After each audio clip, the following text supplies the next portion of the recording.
귀한 찬양 감사합니다. 우리 한번 따라하겠습니다. 하나님은 스스로 일하신다. 오늘 말씀을 나눌 제목입니다. 하나님은 스스로 일하시는 분이십니다. 하나님은 누구의 도움도 필요로 하지 않으십니다. 출애굽기 보니까 하나님의 이름을 묻는 모세에게 하나님은 이렇게 말씀하셨습니다. 나는 스스로 있는 자다. 스스로 있는 자가 나를 너희에게 보내셨다고 말해라. 그렇게 말씀하셨습니다. 하나님은 스스로 존재하시는 분이십니다. 무엇이든지 못하실 일이 없는 전능하신 하나님이십니다. 그 당시 세계 최강국이었던 애굽, 이집트 한복판 모세를 보내었는데 모세가 거기서 한 일이 무엇이 있습니까? 모세는 그저 지팡이 하나 들고 하나님이 시키는 대로 했을 뿐입니다. 계획도 하나님이 세우셨고 능력도 하나님이 행하셨습니다. 모세는 그저 시키는 대로 순종했을 뿐입니다. 하나님은 지금도 이렇게 일하시는 줄로 믿습니다. 하나님은 우리의 도움을 필요로 하지 않습니다. 하나님을 온전히 믿고 순종하는 사람을 필요로 할 뿐입니다. 하나님이 실컷 애굽에서 일하셨는데 이집트에서 유명해지고 높아진 것은 모세의 이름입니다. 사람들이 하나님이 일하셨는데 보이지 않는 하나님이 아니라 보이는 모세를 신처럼 우러러 보았습니다. 기억하십시오. 하나님은 우리를 이렇게 높이기를 원하십니다. 일은 하나님이 하시고 영광은 우리가 누리기를 원하시는 것이 아버지의 마음입니다. 오늘 제가 말씀을 나눌 결론을 미리 말씀드렸습니다. 하나님이 우리를 부르실 때 우리의 도움이 필요해서 부른 게 아니에요. 네가 힘이 있고 돈이 있고 권력이 있고 해서 우리를 부르신 게 아니란 말이죠.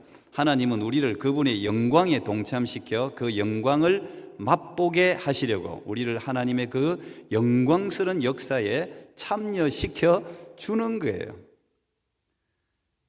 4장에서 이스라엘은 언약궤를 빼앗기고 하나님의 영광이 떠났다, 이런 비참한 결론으로 4장이 끝났습니다.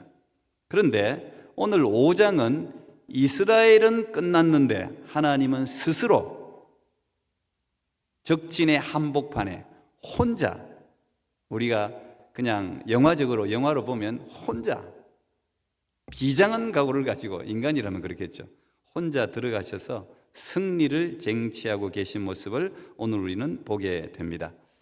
블레셋은 굉장히 의기양양해서 이 법궤, 언약궤를 자신들의 나라로 이제 가져가는 걸로 5장이 시작되죠. 그들의 전리품이죠. 예전에는 이 전리품이 중요했습니다. 로마도 입성할 때 전쟁에서 승리해서 전리품, 그 전리품 가운데는 포로들도 있죠. 그걸 가지고 쫙 로마에 입성할 때 로마 사람들이 전부 환호하면서 그 장군을 높였습니다. 오늘 블레셋도 그렇게 이 전리품을 가지고, 최고의 전리품이죠. 블레셋 5대 도시 중에 가장 큰 다곤 신전이 있는 아스도스로 이 법궤를 가지고 갔습니다. 이 다곤 신은 아래는 물고기 형상이, 몸 아래쪽은 물고기 형상이 마치 인어처럼, 그리고 위로는 사람 모양을 갖추고 있는 신상입니다.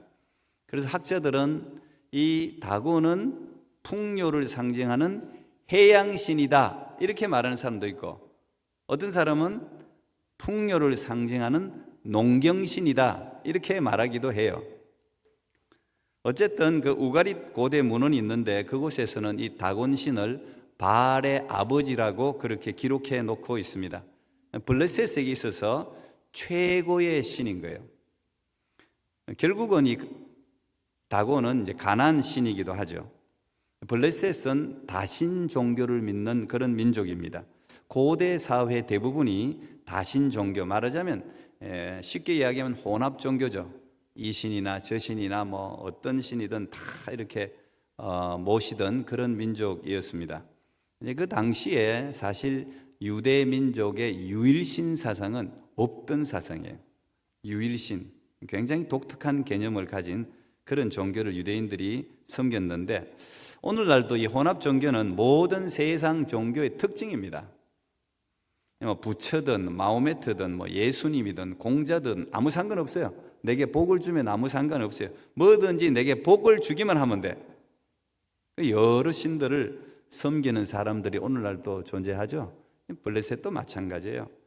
블레셋이 다곤 신을 비록 믿었지만 여호와라는 신이 하나 더 생겨서 나쁠 게 하나도 없어요.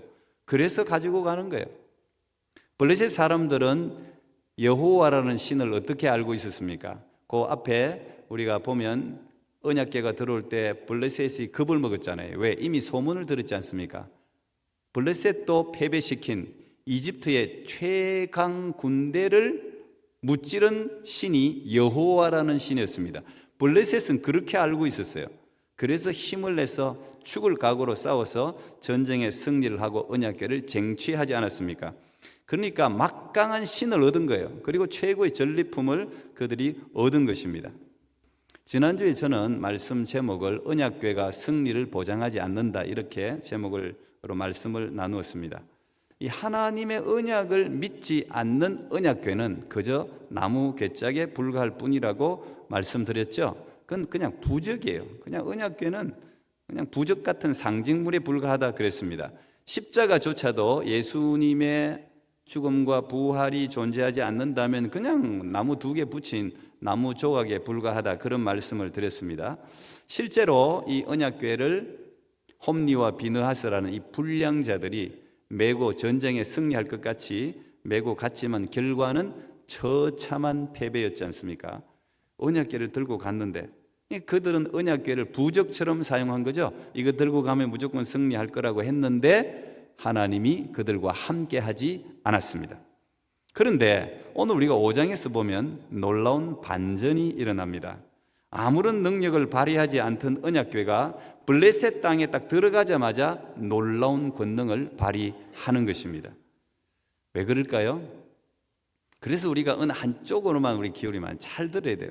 언약궤는 상징물이야, 십자가는 그냥 상징에 불과하니까 없어도 돼, 이렇게 생각해서는 또 안 되는 거예요. 그 성경이 언제나 균형을 이루고 있다는 사실을 알아야 돼요. 항상 이단은 한쪽만 이야기하거든요. 그래서 놀랍게 이 성경 전체를 잘 우리가 볼 필요가 있습니다. 블레셋 사람들은 이 언약궤를 나무 괴짝으로 생각하지 않았습니다.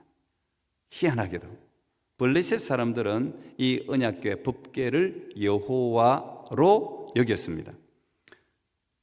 그러니까 이 여호와, 이 블레셋 사람들에게는 이 언약궤 자체가 하나님을 상징하는 게 된 것이죠. 우리가 평소에 나무로 만든 십자가는 이쪽으로 옮길 수도 있고 저쪽으로 옮길 수도 있고 어떨 때는 땔감으로도 어떨 경우 사용하는 경우가 있을 수 있어요. 그런데 공산당들이 우리를 침략해서, 옛날 이야기예요, 침략해서 기독교인들을 잡아놓고, 여러분 공산당들이 기독교인들을 많이 죽이지 않았습니까? 강원도 저도 한국 국내 성지순례 코스도 있어요. 거기 가면 전부 일제시대, 공산주의 시대 교회를 전부 문을 다 꽁꽁 못을 쳐서 다 잠가놓고 그냥 불을 질러가 전부 다 태워 죽인 흔적들이 곳곳에 있습니다. 그리고 교회마다 앞에 이렇게 기념비 같은 걸 세워놨어요. 순교비죠 다. 그렇게 많이 죽였습니다. 그래서 공산당이 이 나무 십자가 하나, 십자가 형태의 나무 십자가를 이 앞에 하나 대놓고 이거 밟고 지나가면 살려주겠다. 여러분 어떡하겠어요? 믿음이 너무 좋아가지고 이거 그냥 나무 조각인데 밟고 지나가면 어때? 내 마음에 예수님 있으면 되지. 그리고 지나가는 사람이 있을 거예요. 실제로 있었습니다. 믿음이 너무 좋은 거예요. 그런데 여러분, 그 공산당이 이 십자가를 밟고 지나가면 내가 살려줄게 라고 할 때 그 십자가는 어때요? 나무 조각이 아니죠. 우리는 그런 믿음이 있어도 결코 그 상황 속에서 그 나무 십자가는 나무 조각이 아닙니다. 예수님 신앙 그 자체인 것입니다. 신앙 그 자체가 되는 거예요. 그거는 실체가 되는 거예요.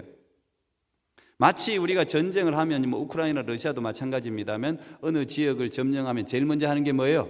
거기에 있는 러시아 국기를 끌어내리든지 우크라이나 국기를 끌어내리든지 하고 자기 나라 국기를 달죠. 그 플러그를 달잖아요. 사실 여러분 우리 태극기든 플러그는 플러그 그게 깃발이지 우리가 찢어질 수도 있고 버릴 수도 있고 그렇잖아요. 그런데 전쟁이 일어나면 그 국기는 뭐가 되는 거예요? 그 깃발은 뭐가 되는 겁니까? 그 나라를 상징하게 되는 거예요. 그 민족의 예국 정신을 상징하게 되는 거예요. 그래서 그 깃발 하나를 지키는 게 목숨을 거는 게 되는 것입니다. 마치 이런 거죠. 블레셋이 언약궤를 조롱하는 것은 하나님을 조롱하는 거하고 똑같아요. 우리가 목사가 해서 십자가를 어디 다른 데 옮겨 달거나 혹시 그걸 해체시키거나 하는 거하고는 이건 다른 문제예요. 블레셋 신들이 언약궤를 조롱하는 것은 그것은 하나님을 조롱하는 것이고, 블레셋이 하나님을 조롱하기 위해서 아스돗의 다곤 신전에 언약궤를 갖다 놓은 것은 그 자체를 모멸하는 행위였습니다.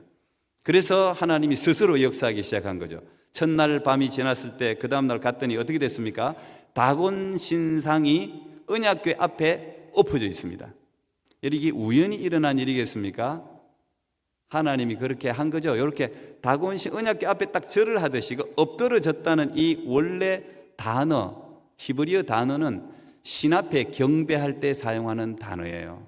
그러니까 이 다곤신이 언약궤는 곧 하나님을 상징하니까 여호와 앞에 경배하고 있게 하나님이 만들어 놓은 거예요. 여러분, 하나님 앞에, 창조주 앞에 경배하지 않을 피조물이 있습니까?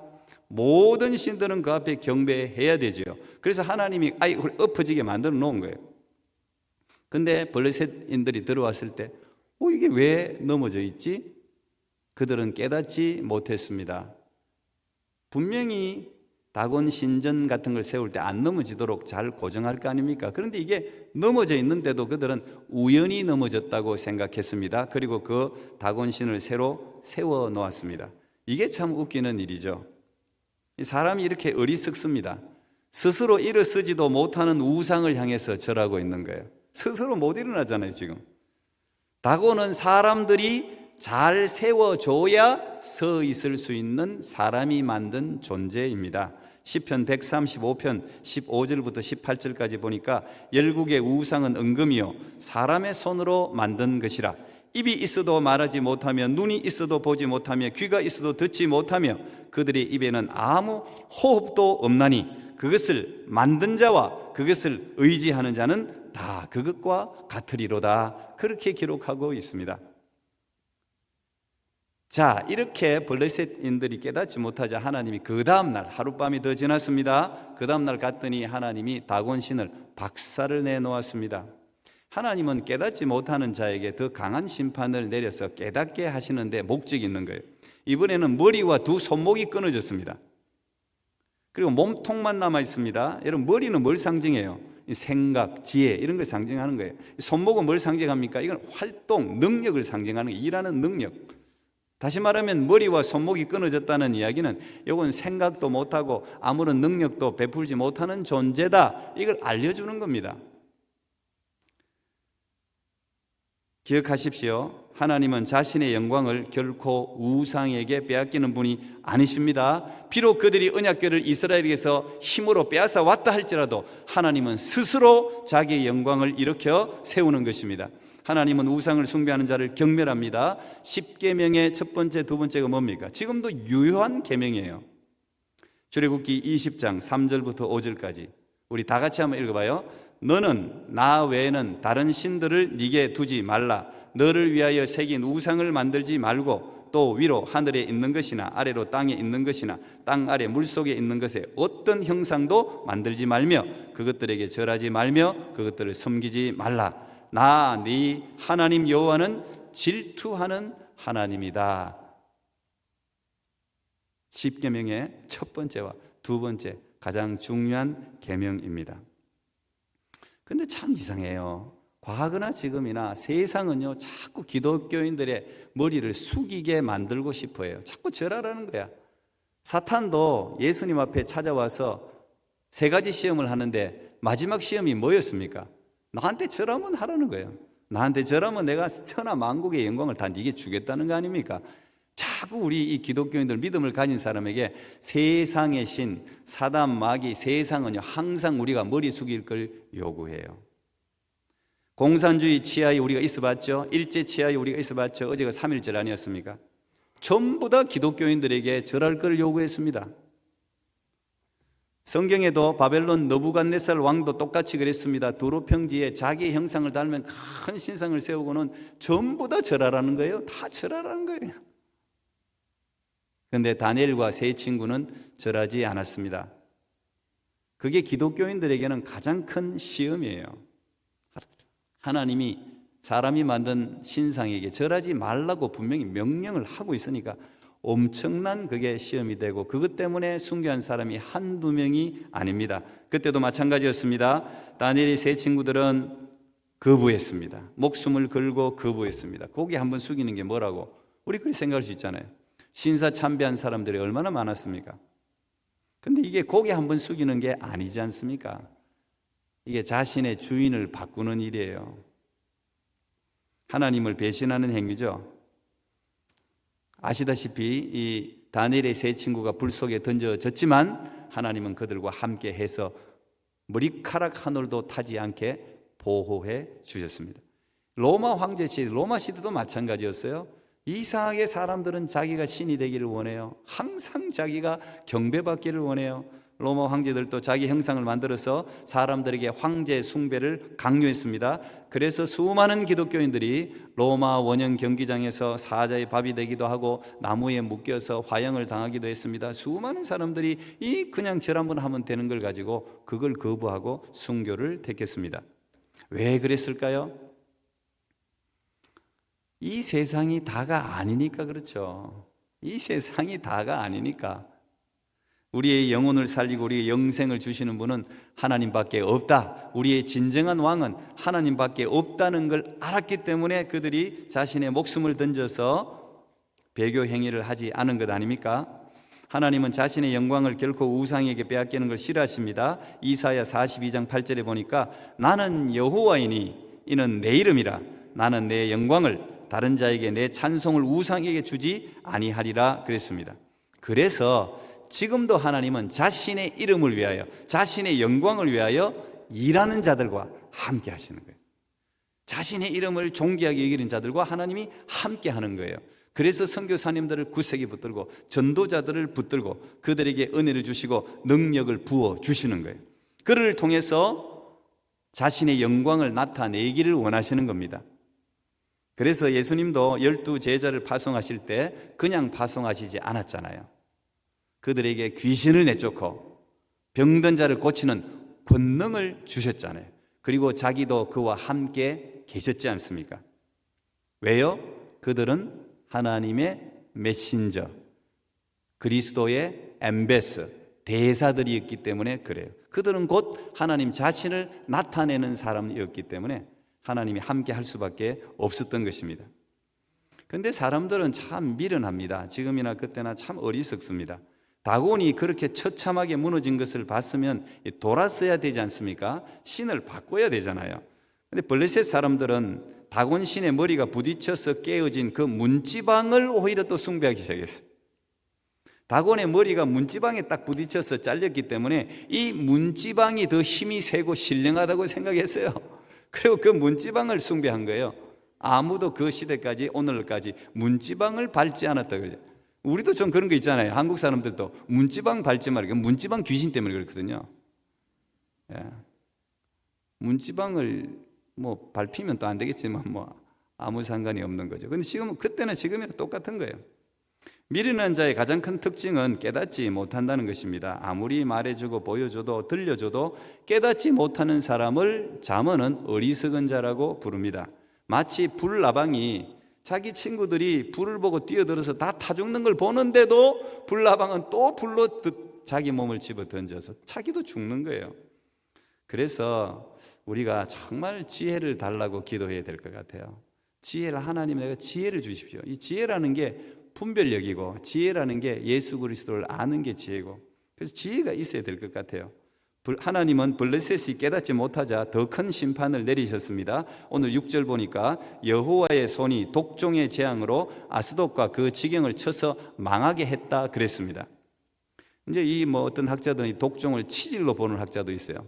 부끄러운 것을 하나님께서 아프게 했다, 그렇게 보는 사람들도 있지만, 우리가 이제 다음 주 보겠지만 6장에 보면 이 법궤를 돌려보내기 위해서 그들이 속건 제물로 삼는 게 이제 금독종 모양, 5개, 그 다음에 금, 쥐 형상 5개를 만들어서 제물로 실어 보내거든요. 그걸 보면은 이 독종은 아마 쥐 때문에 일어나는 전염병, 우리가 패스트라고 부르죠. 아마 분명히 그런 전염병이었을 겁니다.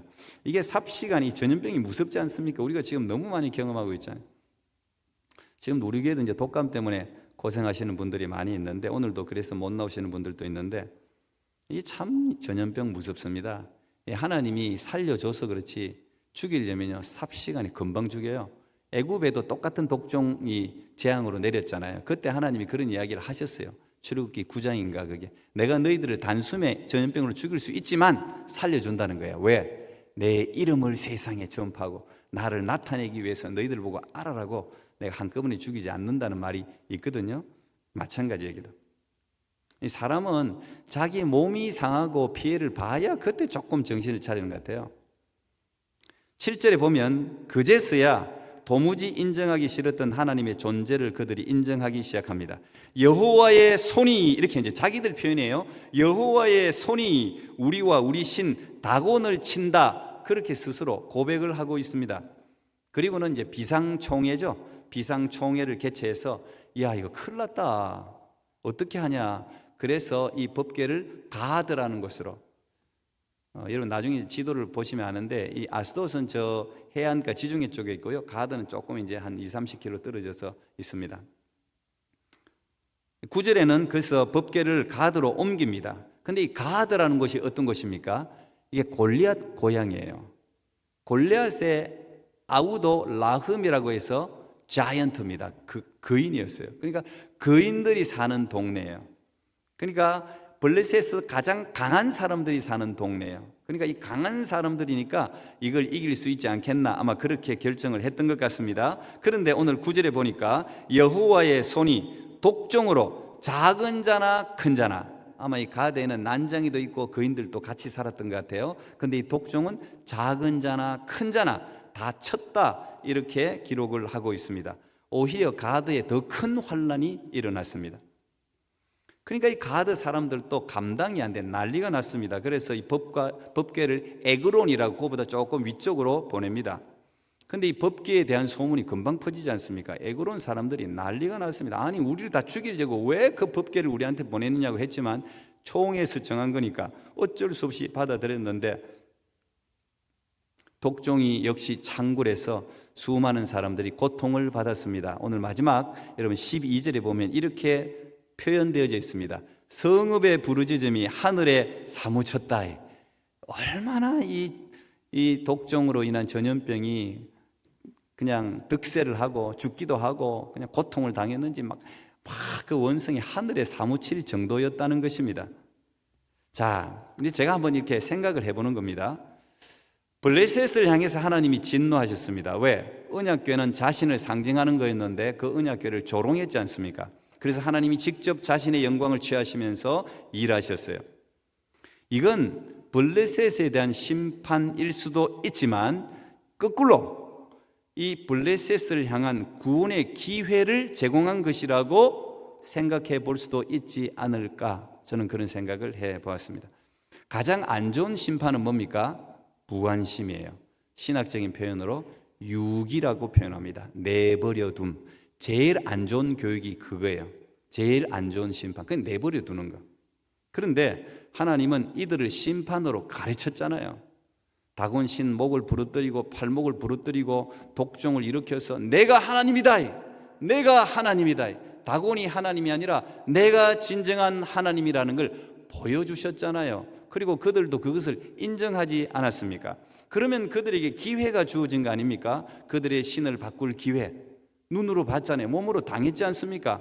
그러면 사람이 깨우치고 돌아서야 되잖아요. 그러니까 하나님이 블레셋일지라 할지라도 기회를 준 거예요.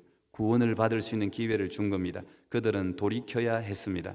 근데 블레셋은 거기까지였어요. 그들은 돌이키지 않았습니다. 신을 바꾸지도 않았습니다. 오히려 더 우상을 섬기는 민족이 되어서 멸망하게 됩니다. 얼마나 안타까운 일입니까? 저는 오늘날도 비슷하다고 생각합니다. 우리가 심판을 받았냐 안 받았느냐가 중요한 게 아니에요. 심판을 받을 수도 있고 안 받을 수도 있어요. 하나님 앞에 매를 맞을 수도 있고 안 맞을 수도 있어요. 중요한 건 뭡니까? 하나님께 돌아와서 구원을 받는 게 중요해요. 내가 매를 맞았어도 돌아와서 구원받으면 최고의 선물을 얻은 거예요. 내가 매를 맞지 않고 사랑을 받고 하나님께 돌아왔으면 그것도 하나님으로부터 은혜를 입은 것이죠. 하나님은 바로 그 일을 위해서 지금도 스스로 일하고 계시다는 거예요. 하나님이 일하는 걸 좋아해서 일하는 게 아니라 일을 안 해도 되지만 하나님이 우리를 위해서 일한단 말이에요. 우리를 위해서 역사하잖아요. 하나님이 권능이고 능력이고 이런 걸 무슨 어디 자랑하려고 베풀 이유가 하나도 없지 않습니까? 우리 때문에 우리에게 보여줘서 우리로 하여금 구원을 얻게 하기 위해서 하나님이 일하잖아요. 그래서 인간의 절망은 곧 하나님 일하심의 시작입니다. 사장은 절망의 장이에요. 여호와의 영광이 떠나버렸잖아요. 절망의 장이에요. 더 이상 희망이 없습니다. 이스라엘도 스스로 그 언약궤를 찾아올 힘이 없어요.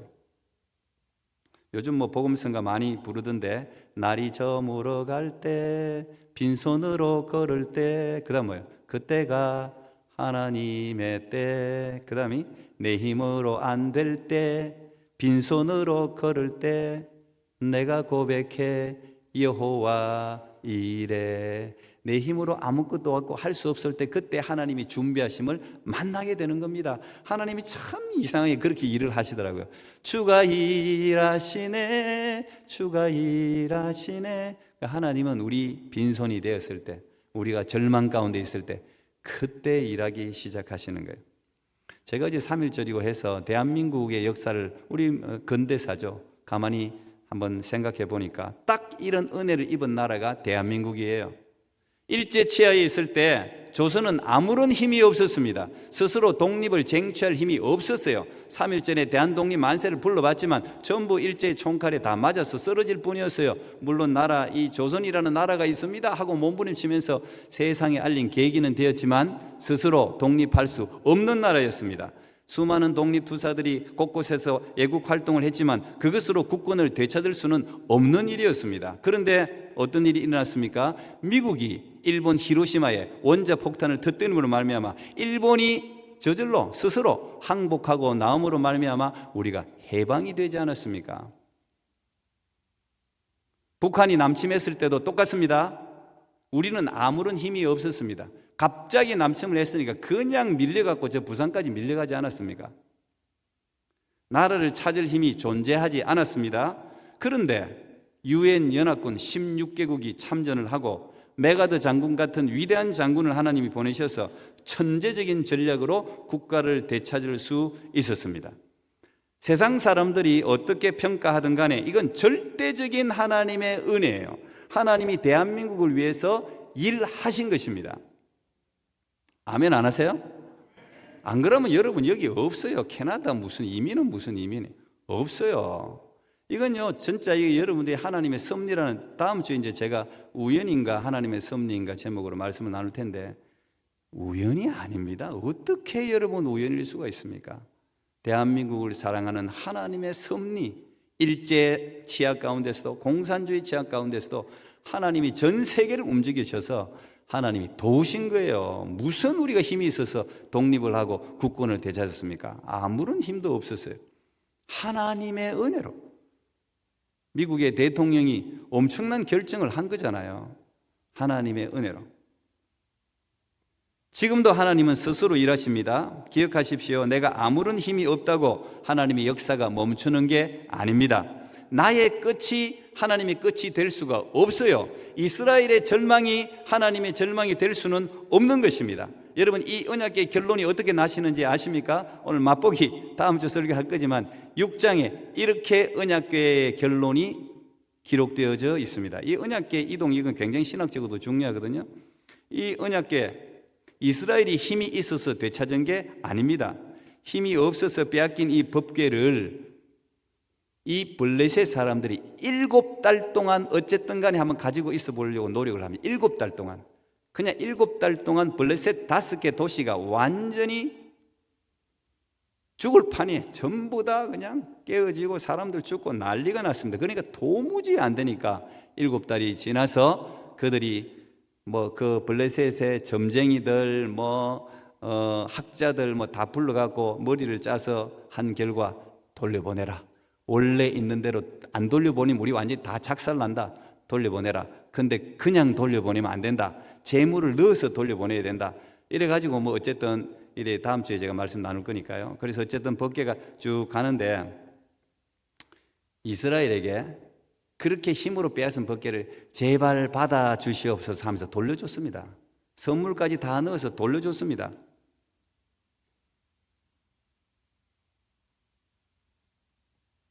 놀랍지 않습니까? 그게 어떻게 그들의 힘으로 했습니까? 저절로 블레셋 사람들이 그냥 고개를 숙이면서 재물을 그 안에 금까지 넣어가지고 저절로 돌려줘. 그 법궤가 언약궤가 오는 걸 보고 베세메스 사람들이 그냥 이게 웬일이야? 블레셋 사람들이 그냥 저절로 선물까지 넣어서 돌려보내주니까요. 여러분, 그러므로 하나님이 회복시키려면 저절로 회복시키는 줄 믿습니다. 너무 억울해 할 것도 없어요. 절망해 할 필요도 없어요. 여러분, 형들에게 배신당하고 이집트의 노예로 팔린 요셉이었지만 어떻게 됐습니까? 결국 자기를 팔아서 죽이려고 했던 형들이 자기 발로 스스로 요셉 앞에 나와갖고 전부 다 무릎을 꿇고 그냥 경배를 하지 않았습니까? 용서를 빌었잖아요. 다 하나님이 일하시는 거예요. 내가 연약할수록 내가 연약할수록 더욱 귀히 여기사 높은 보좌 위에서 낮은 나를 보시네. 우리가 연약할수록 우리에게는 힘이 생기는 거예요. 그냥 하나님만 붙들면 돼요. 깨어지면 깨어질수록, 사람들이 나를 밟으면 밟을수록, 이게 기독교의 힘이. 그래서 공산주의고 일제고 독재자들이 기독교를 무서워하는 거예요. 밟으면 밟을수록 더 힘이 생기는 게 기독교라니까. 기독교의 역사를 살펴보면 박해 가운데 더 강해진 게 기독교예요. 사실 교회가 무서운 곳입니다. 사실 우리가 우습게 생각해서 그렇지 무서운 곳이에요. 이게 역사를 바꿀 수 있는 힘이 교회에는 있는 거예요. 하나님이 계시기 때문에 그런 거예요. 하나님은 스스로 일하십니다. 여러분, 감사합시다. 하나님의 일에 우리를 동참시키셔서 자신의 영광을 나누어 주시고 보게 하시는 그 하나님을 찬양해야 돼요. 다 하나님이 일하시는 겁니다. 우리가 잘나서 부름받은 게 아니에요. 하나님이 그 영광을 우리에게 맛보게 하시고 그저 나누어 주셔서 우리를 높이기 위해서 우리를 부르신 것입니다. 그러니까 평생의 기쁨과 감사로 여러분의 삶을 살아가시고 신앙의 삶을 살아가는 여러분 모두가 되기를 축복합니다. 기도하겠습니다. 하나님, 감사합니다. 그렇습니다. 우리는 정말 힘이 없어서 언약궤도 빼앗기고 조롱도 받고 넘어지고 절망할 때가 많습니다. 이스라엘이 아무런 힘이 없어서 또 하나님을 경시했기 때문에 언약궤를 빼앗겼지만 우리 하나님은 스스로 일하시고 스스로 일으켜 세우셔서 그 언약궤에 저절로 이스라엘에 돌려주신 분이십니다. 하나님, 우리도 하나님 때때로 절망과 연약함으로 넘어져 있다 할지라도 끝났다고 생각하는 그 순간일지라도 스스로 일어나서 일하시며 우리에게 하나님의 그 영광을 다시 돌려주시고 일으켜 세우시는 그 하나님을 믿음으로 계속해서 포기하지 않고 한 걸음 한 걸음 전진하는 하나님의 백성들 되게 해 주시옵소서. 예수님 이름으로 기도하옵나이다. 아멘.